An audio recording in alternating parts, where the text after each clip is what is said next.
Merci d'être avec nous pour cette table ronde qui se tient à l'occasion de l'événement App Innovation.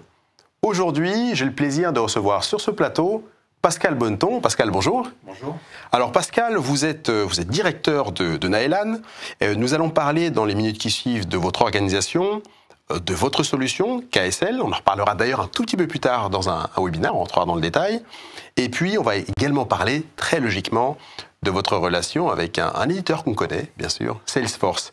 Alors, pour commencer, est-ce que vous pouvez présenter Naelan ? D'accord. Naelan est un éditeur français de logiciels, partenaire de Salesforce, et spécialisé dans la communication client, et plus particulièrement dans l'acquisition de clients et dans la fidélisation des clients. Nos logiciels, en fait, aident les entreprises à générer et envoyer des documents et des emails personnalisés à destination de clients. Nos logiciels permettent notamment de rationaliser la conception, la maintenance et la production de tous les modèles de documents, de tous les modèles d'emails sur lesquels s'appuie cette communication client.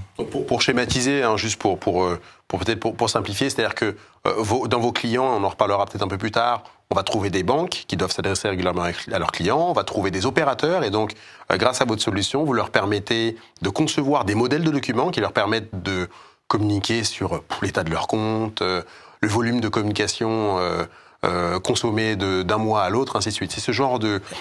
Exactement. On va retrouver effectivement des communications récurrentes comme les relevés, les factures, des échéanciers, mais également des communications plus unitaires, plus à la demande, comme des offres commerciales, des mémoires techniques, des contrats.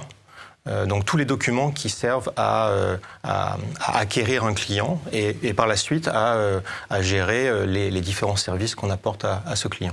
À la clé pour les organisations qui choisissent d'utiliser votre solution, il y a du gain de temps, il y a également plus de simplicité à traiter et à mener cette relation avec le client. Effectivement, la problématique de nos clients, souvent, c'est de gérer des dizaines, voire des centaines, voire des milliers de modèles pour gérer tous les contextes de relations clients.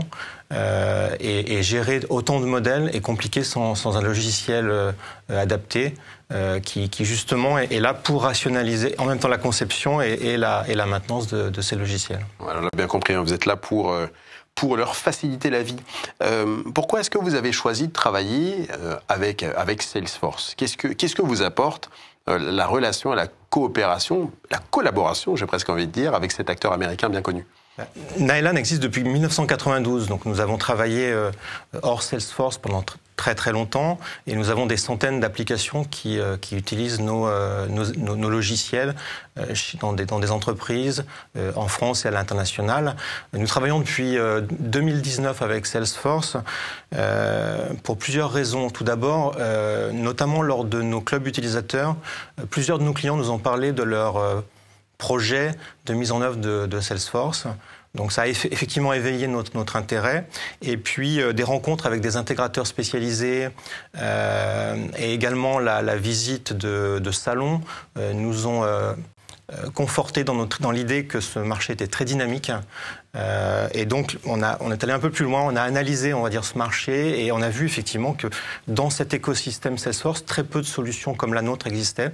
Et donc on avait vraiment une carte à jouer et en tout cas un intérêt pour les clients de Salesforce, un intérêt d'utiliser nos logiciels.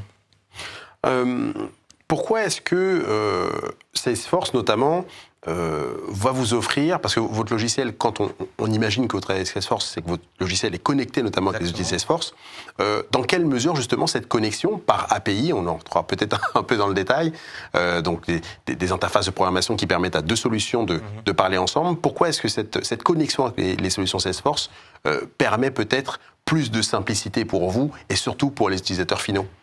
En fait, la plupart des solutions comme la nôtre disposent d'API. Par contre, ce que nous avons cherché à faire en proposant justement cette solution KSL for Salesforce, c'est d'aller un peu plus loin que simplement ces API techniques, en offrant une vraie application Salesforce, donc qui s'installe dans Salesforce, dans l'environnement Salesforce, et qui permet en fait d'obtenir une solution vraiment clé en main, sans intégration, sans effort de mise en œuvre,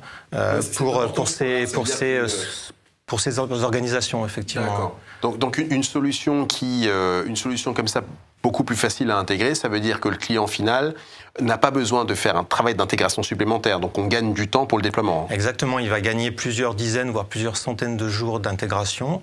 Et puis également, on va lui garantir que notre solution évolue en même temps que Salesforce. Donc c'est une vraie garantie sur le long terme que sa solution sera pérenne dans son entreprise. Quelle portion de votre business aujourd'hui représente l'activité Salesforce ? On est effectivement un nouvel entrant dans Salesforce, puisqu'on travaille maintenant depuis un peu plus de 2 ans avec Salesforce. Donc la part de notre business est encore assez limitée, mais quelque chose quand même qui est révélateur, c'est que près de 50% des nouvelles affaires sont maintenant autour de Salesforce. Donc on a vraiment vu un vrai, en tout cas, engouement de nos clients à choisir nos solutions. En tout cas les clients qui ont Salesforce. Et ce résultat, il s'explique principalement par l'absence de solutions équivalentes dans l'écosystème Salesforce. Nos solutions apportent une vraie plus-value aux clients qui choisissent nos solutions. Et de fait, les nouvelles affaires, en tout cas, qu'on rencontre, sont beaucoup autour de Salesforce. Oui. Je reviens sur un élément que vous avez mentionné un tout petit peu plus tôt, c'est-à-dire que vos clients, vous le disiez, vous ont demandé, oui. En tout cas une partie d'entre eux vous ont demandé cette intégration avec Salesforce. Aujourd'hui, est-ce que vous estimez que Salesforce, vous n'avez pas de boule de cristal, mais est-ce que vous estimez que demain, ça peut être un relais de croissance suffisamment important, et notamment cette intégration que vous avez mentionnée, pour vous permettre d'attirer d'autres clients qui, au début, ne se disaient pas forcément qu'ils travailleraient notamment avec votre outil, avec KSL ? Clairement, oui. Clairement, sur les 50% d'affaires qui tournent autour de Salesforce, c'est effectivement des clients qui ont Salesforce et qui ne sont pas forcément très très contents des solutions complémentaires qu'ils ont ajoutées justement pour leur production documentaire ou pour la rédaction de leurs contrats ou de leurs offres commerciales, et qui donc effectivement trouvent en nos solutions des alternatives pour être plus efficaces. Donc on a effectivement 2 types d'affaires. Une affaire avec des sociétés en tout cas qui installent Salesforce et qui, dans le cadre de leur projet, choisissent notre solution dès le départ. Et puis d'autres organisations qui ne sont pas forcément satisfaites des solutions qu'ils ont choisies il y a 2 ans, il y a 5 ans, autour de Salesforce. Une toute dernière question sur votre relation avec Salesforce.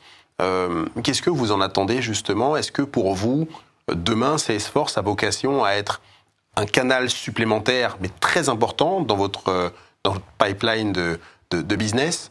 Est-ce que pour vous, ça doit être comme ça dans l'avenir ? Ou est-ce que, j'ai presque envie de dire, pardon, excusez-moi, Salesforce sera quelque chose vraiment que vous percevez comme complémentaire, mais qui n'a pas forcément vocation à devenir une large majorité de votre chiffre d'affaires ? Quelle est votre vision justement par rapport à ça ? Notre vision, en tout cas notre objectif, c'est de faire de ce marché Salesforce en tout cas un des trois piliers en tout cas de notre société. On a effectivement les clients Salesforce d'un côté, et puis les clients, on va dire, plus traditionnels éditiques. Souvent on parle d'éditique en France, c'est-à-dire de gestion de la relation client, qui souhaitent des solutions transverses, et ça correspond à un autre marché. Et puis un troisième pilier qui est ce que nous appelons en interne le proposal management, c'est-à-dire des clients qui recherchent des solutions plus stand-alone, plus indépendantes en tout cas d'application, et qui ont plutôt vocation à simplement rédiger plus facilement des offres commerciales, des mémoires techniques. Donc l'objectif en tout cas, c'est bien d'appuyer notre développement sur ces 3 piliers, et Salesforce est un des gros piliers de cette stratégie. J'ai parlé en introduction, et vous l'avez mentionné aussi à plusieurs reprises, d'en parler de KSL, de votre solution. Oui.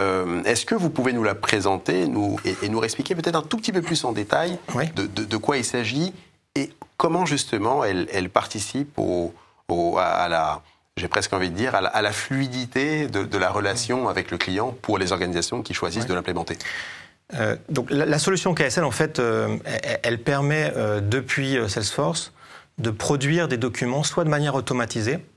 Par exemple, j'ai un client, j'ai géré un processus avec un client et donc un document ou un email va partir automatiquement à destination de ce client.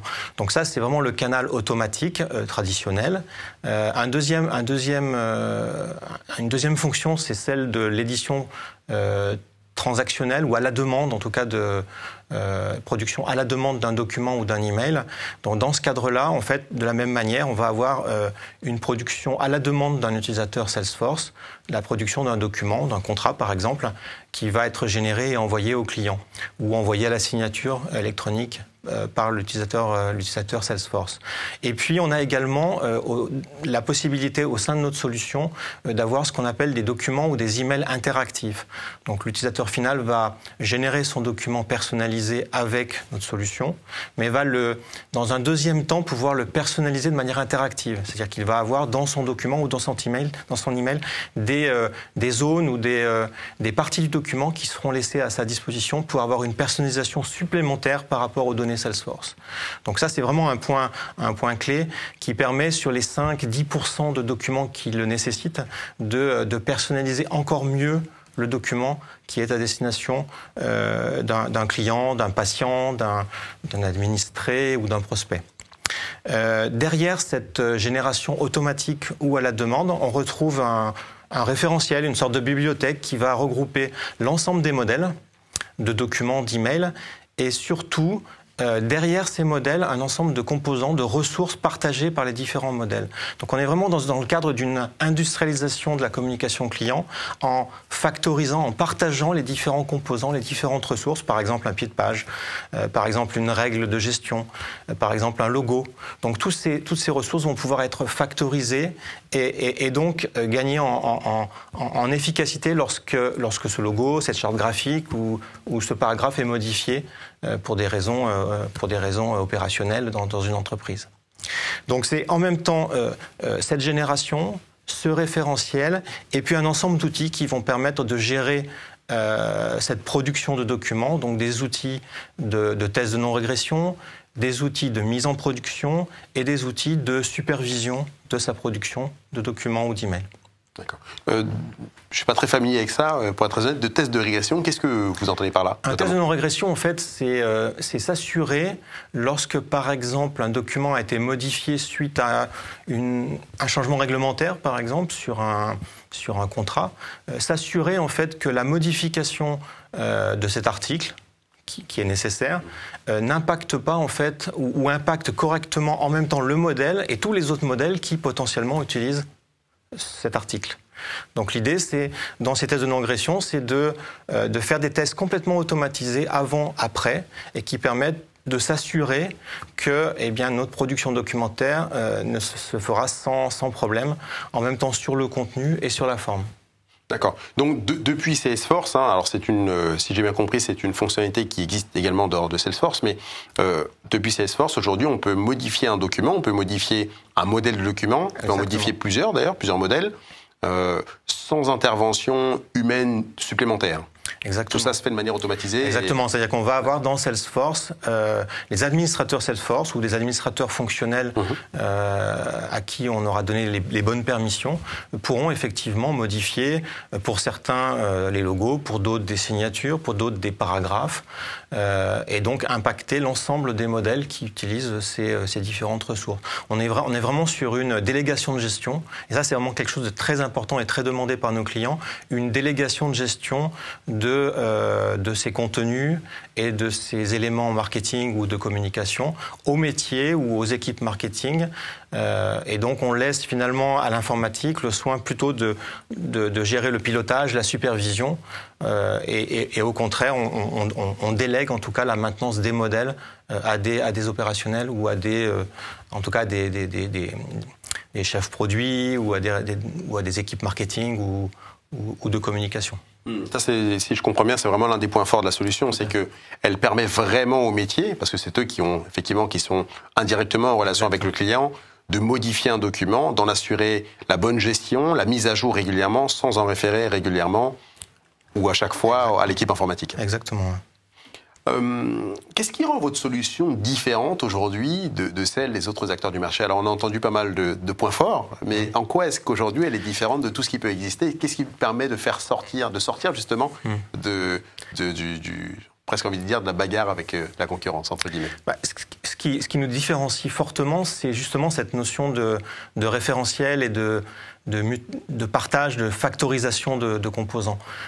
Quand on doit gérer 100, 200, 1000 modèles, on peut pas se permettre de recréer une charte graphique dans chaque modèle, par exemple. Et ça, c'est une vraie différence par rapport aux autres solutions en tout cas qui existent dans l'écosystème Salesforce. D'autres points de différence, plutôt sur la partie technique, on a effectivement d'excellentes performances en termes de génération de documents à la demande ou en masse. Donc on a vraiment des performances qui sont 50 fois, 100 fois supérieures en tout cas aux solutions qui existent dans l'écosystème Salesforce. Et puis une grosse différence, un gros atout de la solution, c'est sa mise en œuvre. On a une solution qui s'installe en quelques secondes depuis AppExchange, qui se paramètre en moins d'une heure sur des organisations Salesforce, et puis des outils par la suite de conception, des outils graphiques qui permettent de concevoir les paragraphes, les chartes graphiques, les modèles, les emails, etc., etc. Et cette facilité d'implémentation, on ne la trouve pas chez tous. Si je reviens juste sur l'un de ces points forts-là et ces éléments de différenciation. Certaines, par exemple, solutions s'appuient sur Word pour faire la génération des modèles, avec forcément des limitations liées à Word. Des limitations liées à Word pour, par exemple, faire des tables des matières très graphiques, des limitations sur la gestion des tableaux dynamiques, par exemple. Donc, c'est ces tableaux multipages qui permettent de présenter, par exemple, un relevé. Donc, il y a beaucoup de limitations qui sont liées, finalement, à la technologie qui est utilisée. Les performances sont liées également à la technologie qui est utilisée. La solution KSL, à la différence de ces solutions, a son propre moteur de composition et ses propres outils de conception qui permettent justement de garantir cette performance en termes de génération de documents et d'emails. Alors j'aimerais qu'on dise un mot rapidement, alors on y reviendra parce qu'il y aura un webinaire, on pourra entrer dans le détail, un mot rapide sur les formats, parce qu'aujourd'hui les entreprises utilisent énormément de formats, vous avez parlé de Word tout à l'heure, il y a du point doc, il y a du PDF, il y a du JPEG, alors il y a tout un tas de formats avec lesquels on met de la vidéo, on met du texte, pardon, parfois la vidéo, peu importe. Avec quel type de format votre solution est-elle compatible ? Avec beaucoup de formats en fait, puisqu'on existe depuis 30 ans, donc on a on a supporté pendant ces 30 dernières années beaucoup de formats, notamment tous les formats d'impression. Donc c'est des formats qu'on supporte toujours, des formats comme PostScript, comme AFPDS, qui sont toujours supportés. Cela, vous continuez à ça, on continue tout à fait à les supporter. Maintenant, c'est clair que la demande à l'heure actuelle, c'est le PDF, ça c'est le passage obligé. Donc au niveau du PDF, on va pouvoir faire du PDF statique, mais aussi pouvoir rajouter une couche d'augmentation du PDF dans certains cas, ou alors de générer des PDF signés. Ça, c'est tout à fait possible. Et puis, on va supporter également, et ça, c'est une demande aussi de certains clients, des formats Microsoft comme Word, comme PowerPoint ou comme Excel. D'accord. Et donc ça, pareil, je pense que notamment avec la période qu'on traverse encore, qui n'est malheureusement pas finie, il y a peut-être encore une croissance de cette demande. Vos nouveaux clients, peut-être, des prospects demandent ça, justement. Ah, clairement, oui, tout à fait. On a effectivement, de plus en plus maintenant, c'est des formats digitaux. Donc le PDF et les formats Office, c'est clairement ce qui est demandé maintenant par nos clients. Et puis, au-delà des formats, c'est effectivement une contrainte de base, mais au-delà des formats, ce que demandent nos clients, c'est d'avoir également des documents qui peuvent être très variés en termes de forme. Par exemple, des formats A4 avec des orientations paysages, portraits, avec une alternance, par exemple, d'orientation, ou avoir de l'A3 au sein d'un document A4. ou dans certains cas avoir une gestion du recto verso, mettre des QR codes dans les documents. Tout ça, c'est... D'accord, ça va jusque-là. Exactement. Je parlais de JPEG tout à l'heure, ça peut aller jusqu'à l'intégration de photos si on souhaite le faire. Ah, exactement, oui, tout à fait. Des photos. On travaille également maintenant sur l'ajout de vidéos, sur des choses comme ça dans les documents. Donc ça, c'est des choses qui sont demandées par les clients. Et puis, ce que demandent aussi nos clients, c'est surtout de produire ces documents dans le bon format en fonction du contexte. Et ça, c'est également une chose sur laquelle on va travailler. Un client, par exemple, sera peut-être, entre guillemets, abonné à recevoir un document en format PDF, alors qu'un autre aura peut-être un document plutôt au format HTML ou simplement va recevoir un email pour lui demander de se connecter sur son espace client. Donc on a aussi cette notion de multicanal et de diffusion multicanal qui est adressée par la solution. Une dernière question, on a parlé de concurrence, on a parlé très rapidement de place de marché. Est-ce qu'elle est déjà disponible, votre solution, sur AppExchange? Vous en parliez tout à l'heure. La solution est disponible depuis maintenant 2 ans sur AppExchange. La version actuelle, c'est la 5e version, donc c'est des versions qui sont matures. Enfin, en tout cas, tout l'applicatif qui est côté Salesforce est maintenant complètement mature. Et puis, l'applicatif Salesforce fonctionne en liaison avec nos serveurs de production documentaire qui, eux, ont évolué depuis 30 ans et sont dans des centaines, des milliers de grands comptes à l'heure actuelle. Donc non, il n'y a pas de problème, c'est en place et c'est opérationnel. Une petite question dernière sur AppExchange. Aujourd'hui, AppExchange, c'est beaucoup d'applications dans différents domaines, dans différents business. Comment est-ce qu'aujourd'hui, comment est-ce que vous imaginez travailler justement pour faire en sorte que votre solution, malgré toutes les qualités que vous avez présentées, puisse ressortir plus facilement et être trouvée plus facilement par les entreprises qui, notamment, auront besoin de travailler autour de documents. Vous l'avez dit tout à l'heure, avec du PDF par exemple enrichi. Donc on a des entreprises qui cherchent ça. Comment vous allez faire justement pour être plus visible et faire en sorte que ces entreprises vous trouvent plus efficacement finalement dans AppExchange? Je dirais qu'AppExchange, c'est presque une contrainte. C'est-à-dire qu'en fait, maintenant, les clients qui choisissent des solutions pour compléter leur solution Salesforce choisissent des solutions qui sont dans AppExchange et écartent les solutions qui ne sont pas dans AppExchange. Pourquoi? Parce qu'en fait, Salesforce, au-delà de publier nos solutions dans leur portail, Salesforce en fait une vérification de sécurité. Donc chaque version est certifiée par Salesforce. Donc c'est une vraie garantie, en tout cas, c'est une vraie garantie pour le client en termes notamment de sécurité. Et donc nos solutions sont éprouvées plusieurs fois par an, à chaque nouvelle version, par les équipes Salesforce, les équipes américaines de Salesforce. Au-delà de ça, effectivement, c'est très compliqué de sortir, de ressortir en tout cas dans AppExchange, parce que l'écosystème Salesforce est très riche, donc on retrouve plusieurs milliers d'applications, donc c'est très difficile d'être visible. Donc c'est pour ça en fait qu'on travaille principalement avec des intégrateurs. Donc on va travailler avec des intégrateurs certifiés. Donc on travaille avec déjà une petite dizaine d'intégrateurs qui sont formés sur nos solutions et qui vont pouvoir aider nos clients en complément des services qu'on apporte déjà pour mettre en œuvre, pour conseiller, pour former les clients ou dans certains cas pour réaliser les modèles à la place du client. Donc on va aller jusqu'à là en mode centre de service, offrir en fait tout un panel de prestations à la carte pour les clients qui souhaitent en fait adopter nos solutions. Oui, c'est important de le dire. Votre service ne se limite pas à l'intégration. Vous ne laissez pas le client dans la nature. Vous lui donnez vraiment, vous l'accompagnez jusqu'à ce qu'il puisse vraiment prendre la main sur la solution et être quasiment indépendant. Exactement. Sur son usage. On a une équipe, à peu près un tiers de la société sont des consultants, des experts produits qui viennent aider les clients, soit à distance, soit même sur site, venir coacher les équipes du client ou coacher les équipes de l'intégrateur qui s'occupe du client. Donc là-dessus, on essaye effectivement d'être très proche. Ça reste des solutions qui sont sophistiquées, avec beaucoup de fonctionnalités intéressantes. Donc, pour en bénéficier au maximum, souvent il y a besoin un petit peu de conseils pour pour mettre en œuvre les solutions. Conseils que vous fournissez, bien sûr, à l'ensemble de vos clients. Pascal, on arrive à la fin de cette interview, de cette table ronde. Merci beaucoup d'avoir été avec nous aujourd'hui. C'était avec plaisir. Merci à vous de nous avoir suivis et bien sûr, restez connectés et n'hésitez pas à consulter les autres contenus disponibles dans le cadre d'App Innovation. Excellente journée et à bientôt.